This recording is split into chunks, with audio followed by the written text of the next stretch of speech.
reka nongere mbasuhuze mbifuriza amahoro n'imigisha y'Imana. Ngiye kuganira muri iyi minota ni Rugengumwe Jean Pierre. Tumaze iminsi tuganira ku buryo twategura ejo heza hacu. Twavuze ku buzima muri rusange, tuvuga ku buryo ushobora gutegura iby'akazi kawe igihe kiri imbere. Uyu munsi tugiye kuvuga ku gutegura ku bigendanye n'urushako. Urushako ni imwe mu bikorwa, ni kimwe mu bikorwa bikomeye biba mu buzima bw'umuntu, yaba hano iwacu ndetse no hirya no hino. Ni igice cy'ubuzima gikomeye cyane, gifatwa nk'igice cy'ingenzi mu buzima bw'umuntu, cyane ko aba ari kwinjira mu buzima bwe cyangwa se mu gice cy'ubuzima gihera, aho aba akeneye gusiga umurage cyangwa se kwisiga, kubera ko iyo ushatse ukabyara ukagira umuryango, nubwo wapfa mu by'ukuri hari icyo usize inyuma, kubera ko abo usize nibo baba baguhagarariye. Rero uyu munsi ikintu turi bwibaze ni uburyo dushobora gutegura urushako rwacu rw'ejo hazaza. Ushaka kwibaza ikibazo turi bwibaze ni ikibazo kivuga ngo ninde muntu ngomba gushaka, cyangwa se ninde muntu nkwiriye kubana nawe mu gihe kiri imbere. Iyo abantu bategura iby'urushako rwabo, mu by'ukuri hari ibintu byinshi bitaba. Kera mu Rwanda ntabwo habanzaga urukundo hagati y'umusore n'inkumi kugira ngo babone gushakana, ahubwo ikintu habanzagaho igihango hagati y'imiryango, hanyuma icyo gihango akaba ari cyo kizatuma habaho n'urukundo hagati y'umusore n'inkumi.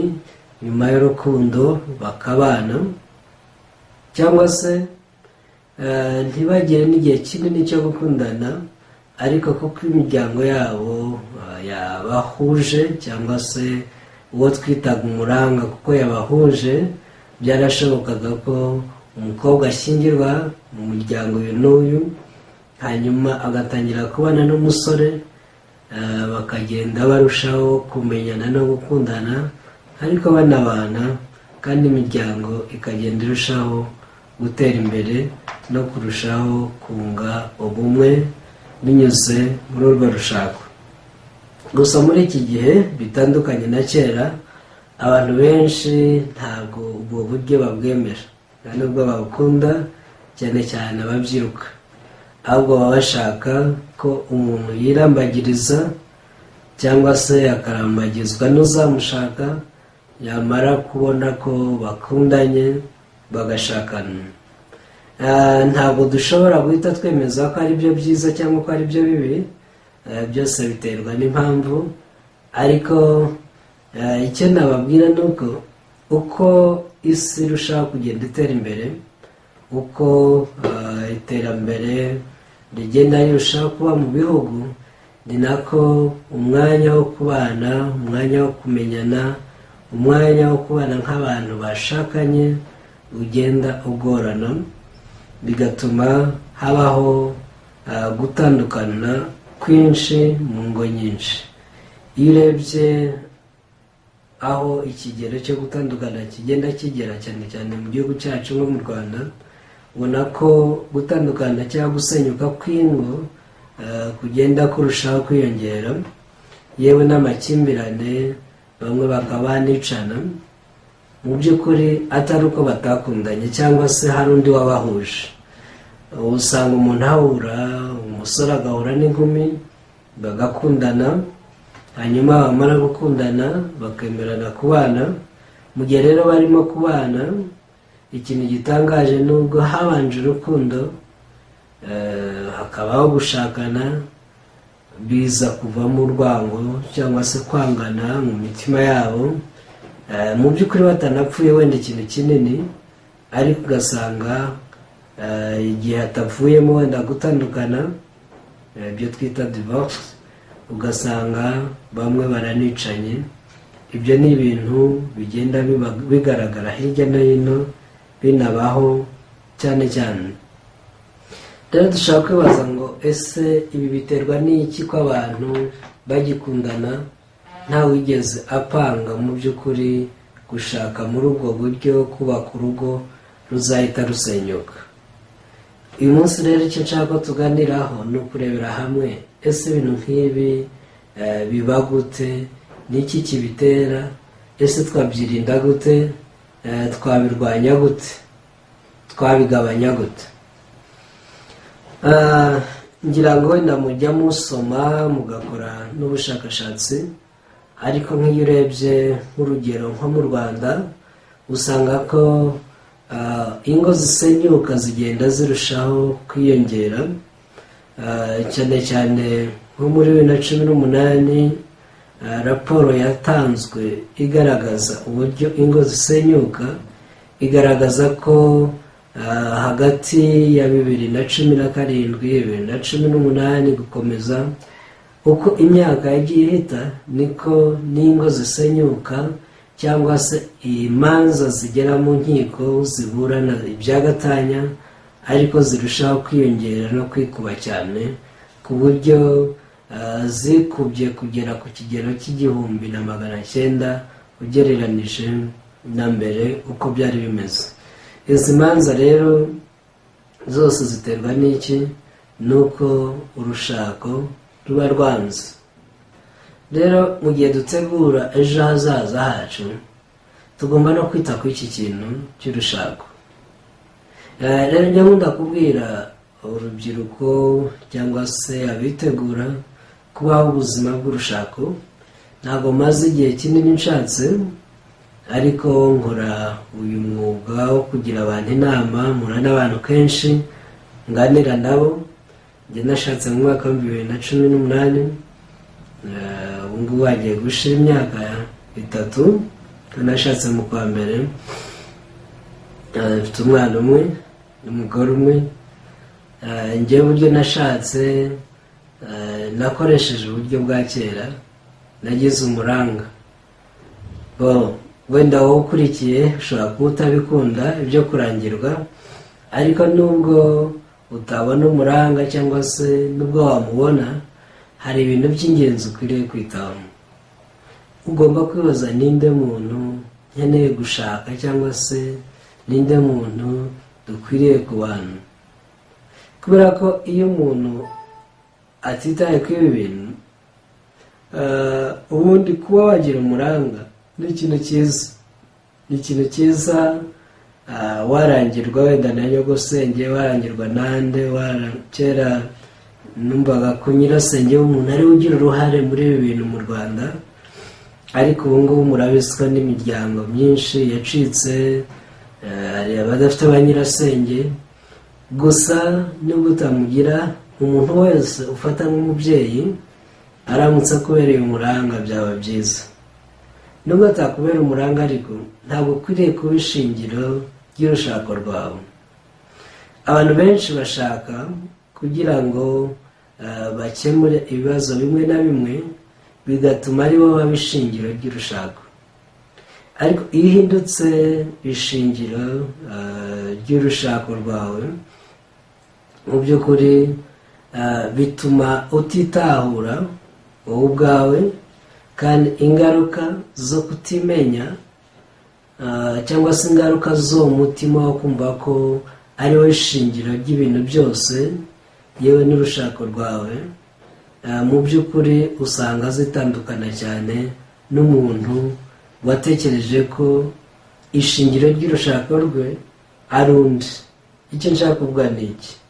Mu gihe ugiye gushaka, uba ukeneye uwundi umuntu ukunda mbere y'ibindi, ntabwo uba ukeneye ugukunda mbere y'ibindi. Ariko ikibazo abantu tugira ni uko buri gihe turi banyamwigendaho.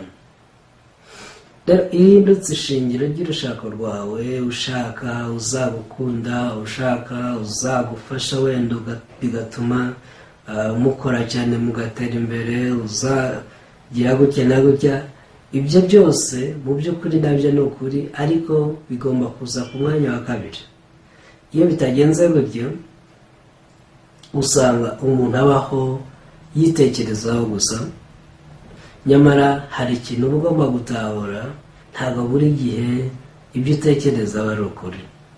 Uba ugomba kwibaza uti ese ibintu ntekereza niko kuri? Inzira ndimo, icyerekezo cy'urushako rwanjye, uko ntekereza iby'urushako byo nibyo?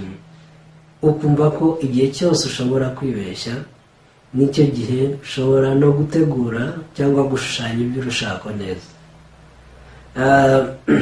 Turi abantu bahora bibeshya kandi bashobora kwibeshya igihe icyo ari cyo cyose. Reka mbabwire inkuru imwe numvishe. Umunsi umwe hari umugabo n'umugore bagiye mu ruzinduko, noneho baca ahantu muri hoteli bagura inkoko. Bifuzaga kugura inkoko bakayitwara ipfunyitse, hanyuma bagera aho bagiye mu butembere bakayirya. Bamaze kuyigura rero baragiye kuko babaha inkoko ipfunyitse, hanyuma baragenda.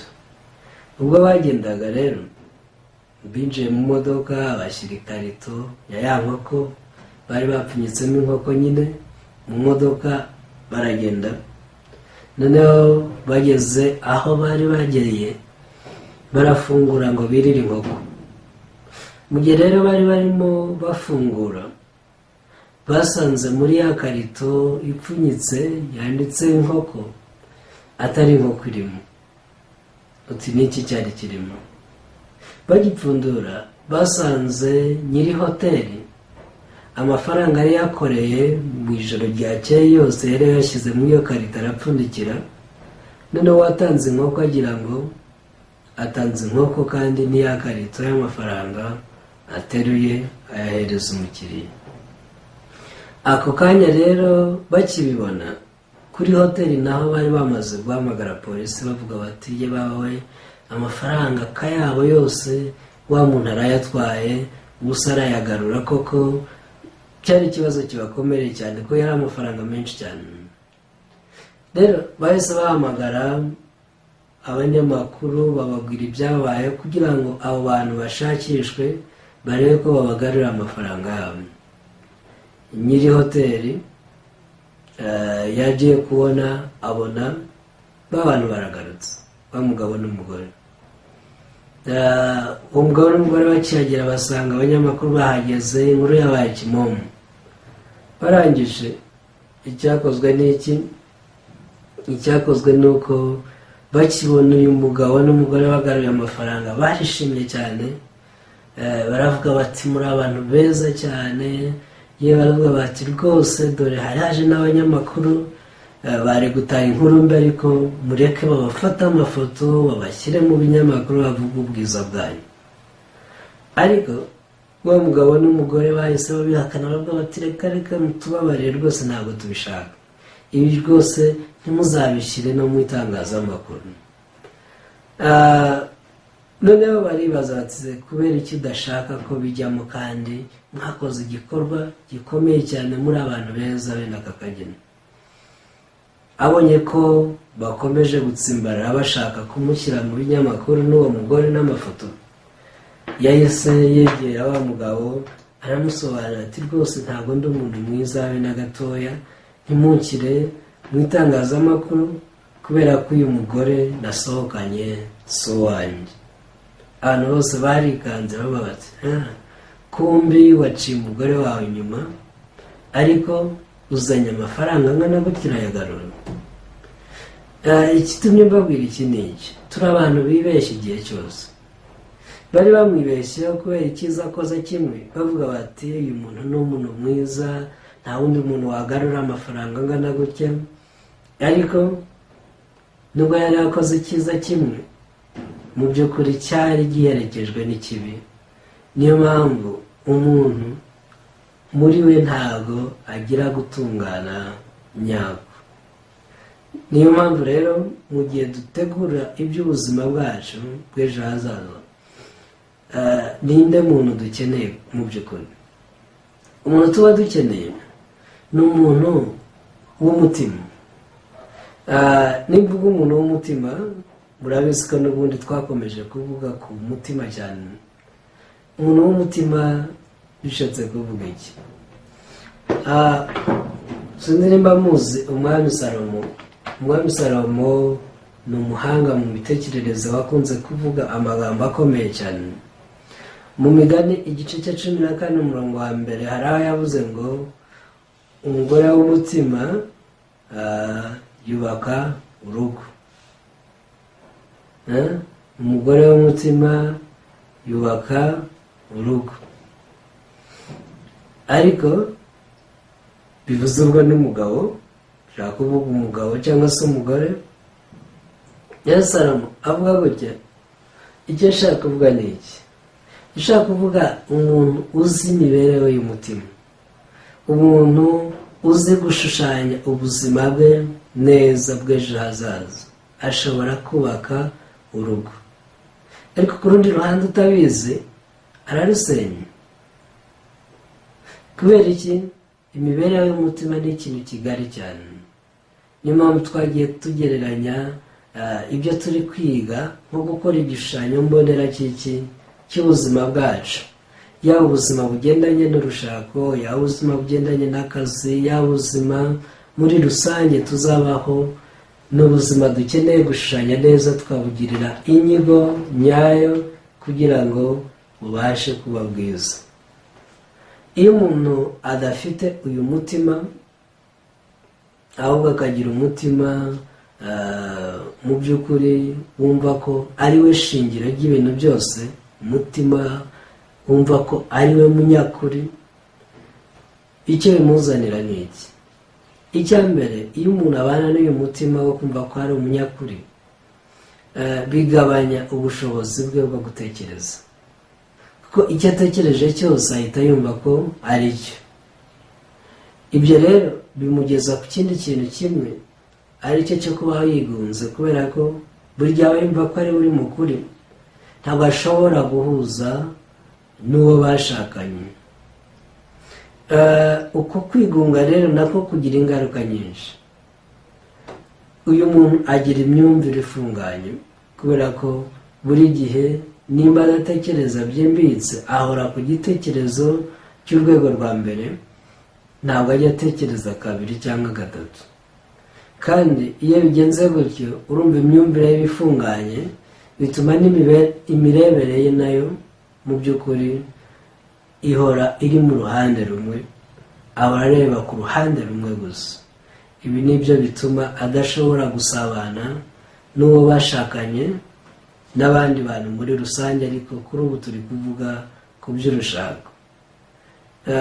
Ibi rero nibyo biteza akaga n'ubuzima bubi bw'urushako mu bashakanye.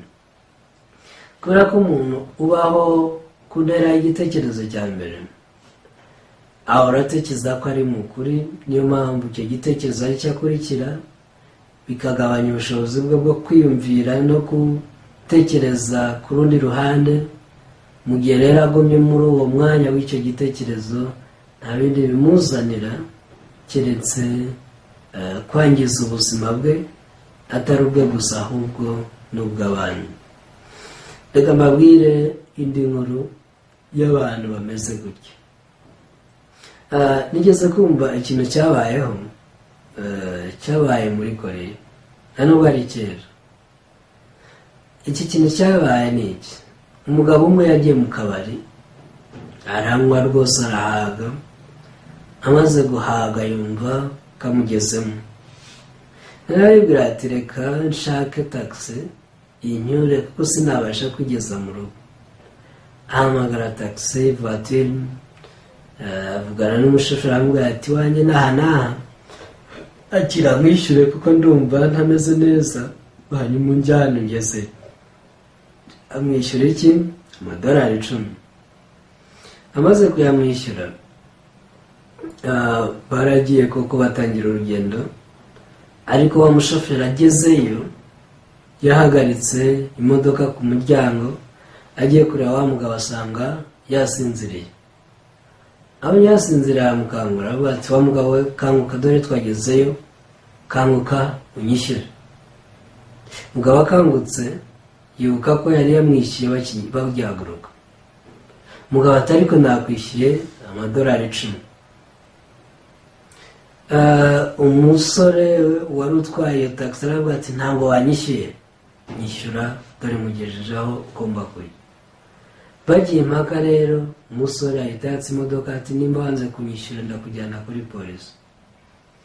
Ubwo bagiye kuri polisi, bahageze umusore ati natwaye umusaza wasinze none yanze kunyishyura. Ntabwo yari umusaza cyane, yari umugabo ukuze ariko.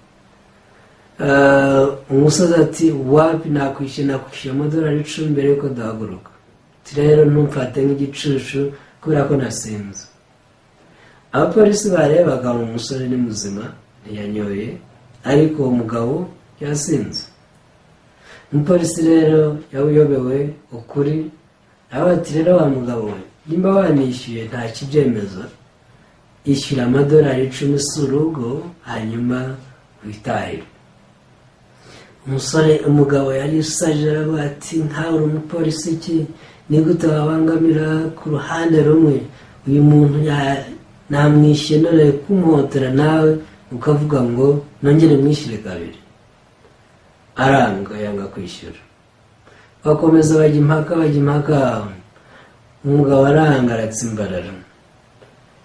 Noneho umupolisi biramuyobera. Icyo yakoze, yafashe wa mugabo wasinze aravuga ati ngiye kugushyira muri gereza kandi uzavamo n'ubundi wishyuye. Uwo mugabo bahise bamuha $10. Umuyobo mugabo yari afite bari bamubikiye, nawe bamushyira muri gereza. Bukeye uyu mugabo yarabyutse, baramubwira bati ngaho fata utwawe utahe.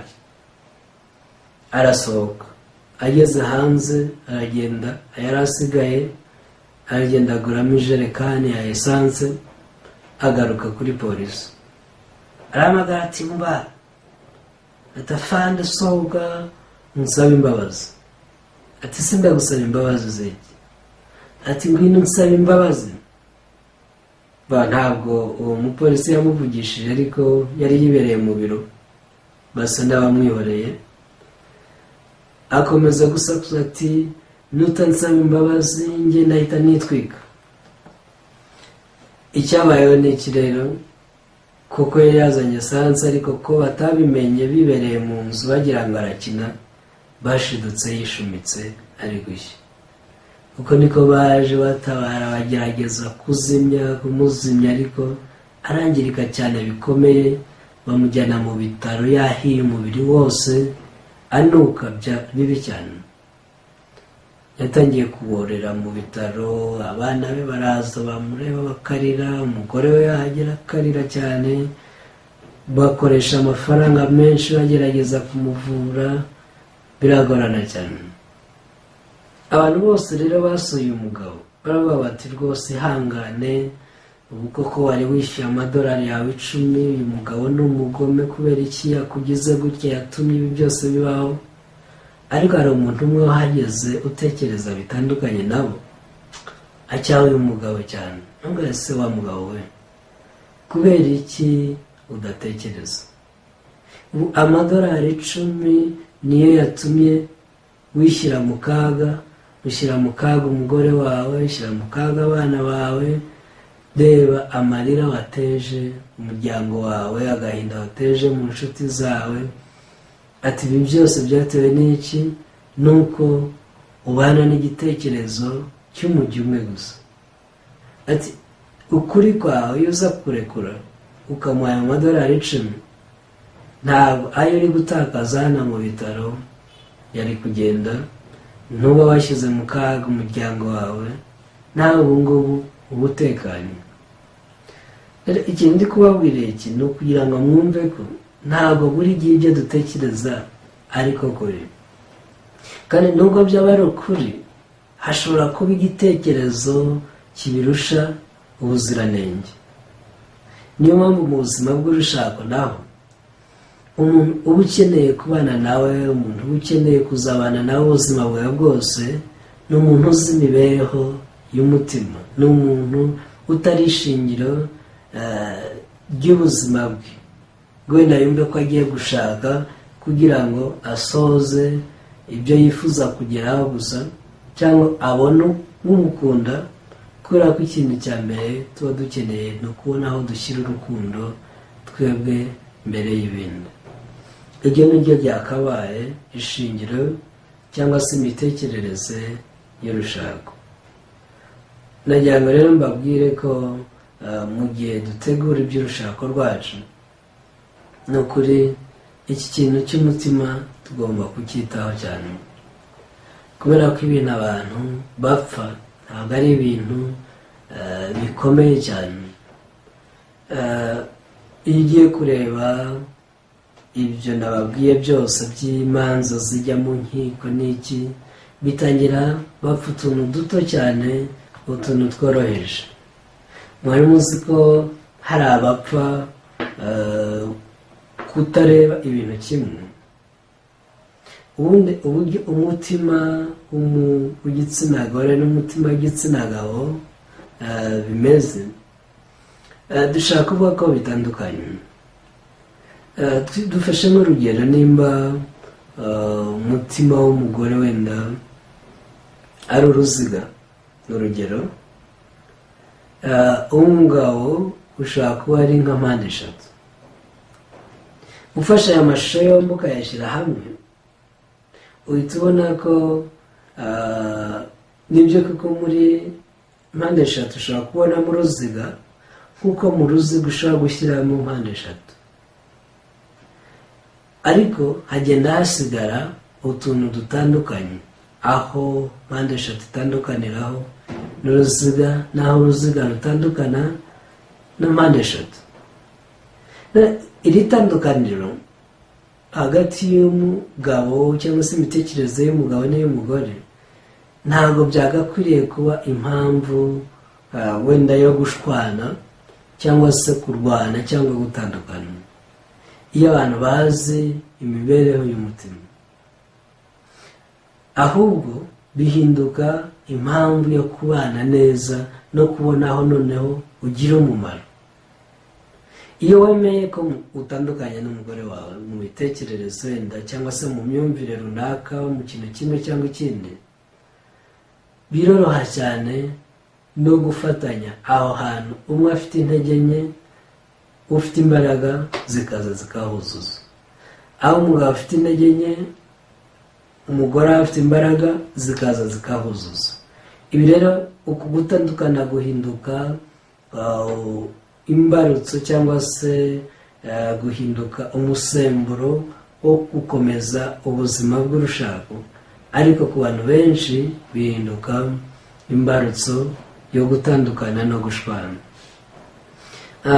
Hari indi nkuru nigeze kumva, igihe kimwe umugabo umwe n'umugore barimo bareba televiziyo, noneho mu gihe bari kuyireba ngo haca imbeba. Haciye imbeba, umwe aravuga ati mbonye imbeba ica hano, ati kandi iciye muri iriya nguni y'ibumoso. Undi nawe ati reka reka, nanjye nayibonye nubwo narebaga na televiziyo, ntabwo iciye mu nguni y'ibumoso, iciye mu nguni y'iburyo. Bakomeje kujya impaka, ati ngwino urebe ahantu iciye, barasakuza bati reka reka, njye ntabwo ibyo nabyemera, nayiboneye. Bakavuga bati none izi mpaka tuzireke, undi atari ko kuki utajya wemera, njye niboneye imbeba ica ahangaha, kubera iki mbikubwira ukanga kubyemera. Mu gihe bakomeje gushwana, byageze aho baranarwana. Bamaze kurwana, mu cyabaye n'iki, bageze nubwo bihinduka imbarutso yo kugira gute, yo gutandukana. Mu by'ukuri uru rugo rwazize iki? Rwazize ko buri wese yashatse kwemeza undi ko ari uri mukore. ibintu byose bibaho bisenya ingo ntabwo biba ari n'ibintu bifatika, ni ibintu ubundi umuntu azi imibereho y'umutima ashobora rwose guhita arangiza. Hari umugabo umwe w'umuhanga mu mitekerereze witwa Socrate, we yashatse umugore akuze ariko ashaka umugore ukiri mutoya.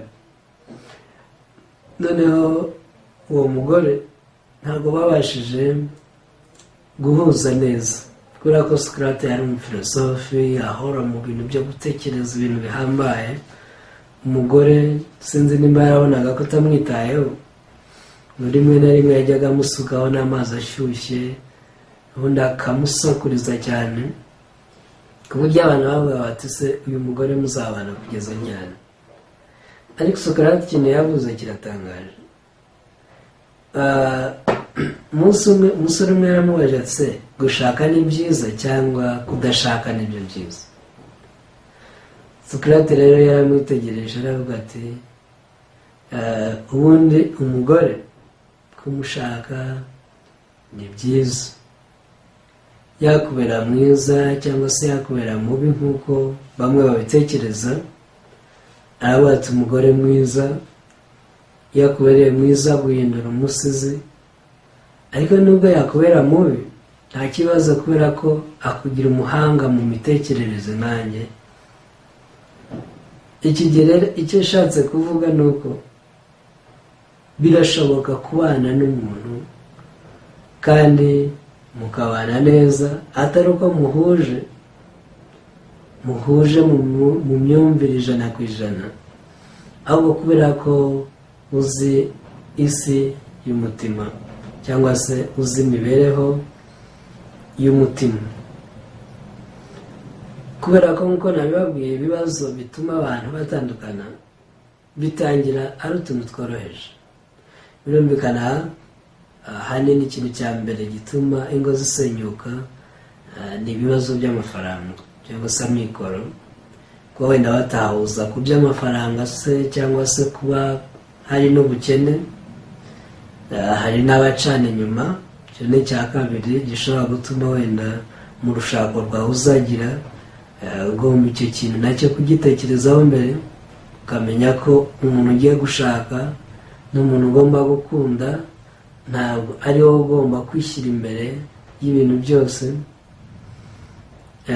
Ikindi gufashanya mu bigendanye n'imibonano. Hari abo bitandukanya ingo zigasenyuka, ariko nk'uko nabibabwiye ihohoterwa rishingiye ku gitsina riba no mu ngo hagati y'umugabo n'umugore riterwa n'iki? Ni uko umwe aba yahindutse ishingiro ry'ubuzima. Ugashaka umugore cyangwa se ugashaka umugabo kugira ngo agukunde agushimishe, wowe udatekereza kumukunda ari wowe cyangwa kumushimisha ari wowe. Hari ibintu byinshi rero, yaba utuntu dutoya cyangwa se ibintu binini bishobora gutuma urushako rutagenda neza. Ariko icyo nababwira ni uko umuntu uba ukeneye gushaka ni umuntu uzi umutima, umuntu uzi umutima, uzi imibereho y'umutima, umuntu ubasha kumenya ko gutandukana mu myumvire atari ikibazo cyatuma urugo rusenyuka, ahubwo iryo tandukaniro ryakabaye ishingiro cyangwa se umusemburo wo kurushaho kunga ubumwe binyuze mu gufashanya. Kubera ko igihe utabasha kugira icyo umarira mugenzi wawe, mu by'ukuri uba ugize ibyago. Nimba ushatse umugore wishoboye mu bintu byose, utagira intege nkeya na nke, cyangwa se ugashaka umugabo wihagije, ya ntego yo gushaka kugira ngo ubone uwo ukunda, uwo ufasha, uwo unezeza, ntabwo izaba igishobotse. Niyo mpamvu nk'uko nababwiye umwami Salomo yagiye agaruka ku bintu byinshi, ariko mu gitabo cy'imigani abana babwiye igice cya 14 umurongo wa mbere niyo yavuze ngo umugore w'umutima cyangwa se umugabo w'umutima wese yubaka urugo, ariko umupfu we ubwe ararwisenyera. Ubwenge bwa Salomo bwari bwinshi cyane ku buryo yari umuntu utekereza cyane. Igihe kimwe abagore babiri baje imbere ye bari indaya bombi, baba mu nzu imwe ariko batarara ku buriri bumwe, bose babyara igihe kimwe, ariko umwe aza kuryamira umwana we arapfa. Amaze kubona ko umwana we yapfuye aramuterura amushyira mugenzi we, afata uwe muzima aramutwara.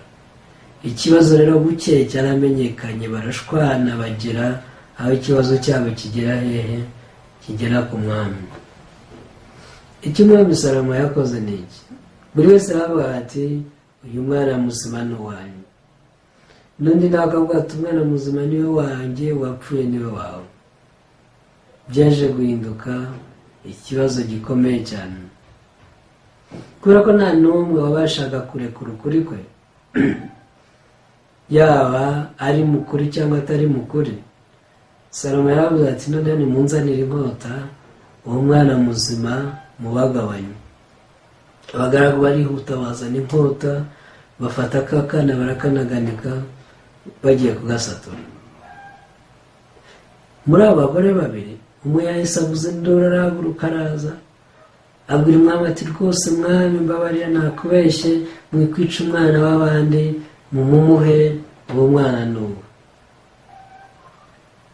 Salomo akibibona undi yaravuga ati ntacyo, nibamusature rwose twese tumuhombe, ntacyo bitwaye. Ako kanya rero Salomo icyo yashakaga yahise akibona. Yahise amenya ko uyu mugore ugiriye impuhwe umutima we uhujwe n'iki gikorwa kibi kigiye kuba ku mwana, ari we nyir'umwana. Ako kanya yahise avuga ati mwikwica uwo mwana, dore nyina n'uriya nimumuhereze. Ubwenge bwa Salomo bwari buhebuje cyane, ariko ikintu gihebuje kuruta byose ni uburyo uyu mugore yagize ubwenge bwo guheba ukuri kwe kugira ngo akize ubuzima bw'umwana we. Mu buzima rero hari ikintu tuba tugomba kumenya. Umugore mu buzima bw'urushako cyangwa umugabo mu buzima bw'urushako agomba kuba uw'umutima, atari uw'amarangamutima, atari ku bintu bigaragara inyuma gusa. Kubera ko umuntu wese washaka uko waba umwishimiye gute, iyo mubanye utangira kubona ko hari ibintu wibeshye. Ibyo ubona ntabwo biba ari bishya, ahubwo kuko bavuga ko urukundo ari impumyi, iyo mugikundanye hari igihe amakosa utayabona n'inenge. Rero hari umuntu uba warishyize mu bitekerezo wumva ngo uyu niwe mugore nshaka kandi uyu arabyujuje, cyangwa uyu niwe mugabo nshaka kandi uyu arabyujuje, ariko mwatangira kubana ukabona uwo ufite mu bitekerezo n'uwo ubona murarana, mwiriranwa, gutegura amafunguro cyangwa se uwo nawe utegura, ukabona baratandukanye. Bivuze ngo uwo waramaze kugira abagore babiri cyangwa abagabo babiri muri wowe. Hari uwo waremye mu bwonko bwawe, hari n'uyu nguyu muri kubana. Aho rero ikintu uba ukeneye ni iki? Ni ukuba umugabo w'umutima cyangwa se umugore w'umutima, ugatekereza byimbitse, ukagera ku bwenge bw'uyu mugore wageze akavuga ati uyu mwana ntabwo ari uwanjye, nabeshye rwose, ni mu mutange, ariko kugira ngo akize ubuzima bwe. Ariko bwarakize ubuzima bw'umwana, nawe yakira umwana we baramumusubiza. Nubwo yari amaze kwiyemeza kuba umupfapfa imbere y'umwami n'umubeshyi, yewe yiteguye no kwemera guhanirwa ko yabeshye, yaremeye areba ko kwa kuri kwe kugira ngo akize ubuzima bw'umwana we. Umutima, kuba umugore w'umutima, ni uyu mugore ubasha kumenya kujugunya ukuri kwe mu gihe bibaye ngombwa. Ni umugabo ubasha kumenya kurekura ukuri kwe mu gihe bibaye ngombwa kugira ngo akize ubuzima bw'abantu. Kubera ko iyo bitagenze gutyo, abantu basenya ingo, abandi baricana. Ariko mu gihe turi gutegura ubuzima bwacu bw'ejo hazaza, umuntu ukeneye gushaka umukobwa cyangwa se umusore ni umuntu watahuye byibuza inshuro imwe ko ashobora kwibeshya. Ndi umubwirizabutumwa bwiza. Iyo tubwiriza ubutumwa bwiza duhura n'abantu bamaze igihe kinini ari abakristo ariko batekereza ko bari mu kuri nubwo bakiri abanyabyaha. Iri kubaganiriza, hari abagirirwa ubuntu bwo kurekura ukuri kwabo bakizera ibyo Bibiliya ivuga. Hari nabo binanira kubera ko imitima yabo yamaze kuba ishingiro ry'ubuzima bwabo. Icyo bikora ni iki? Akomeza kumva ko ari umunyabyaha kuri ubu kugeza igihe azapfira, nubwo Bibiliya ivuga ko Imana yamugize umukiranutsi. Akenshi mbasomera urwa kabiri rw'Abakorinto ibice 5, umurongo wa 19 n'uwa 21. Umurongo wa 19 uravuga ngo kuko muri Kristo harimo Imana yiyungiye n'abari mu isi ntiyaba ikibabaraho ibicumuro byabo. 21 ikavuga ngo kuko utigeze kumenya icyaha Imana yamuhinduye kuba icyaha ku bwacu kugira ngo muri we duhinduke gukiranuka kw'Imana.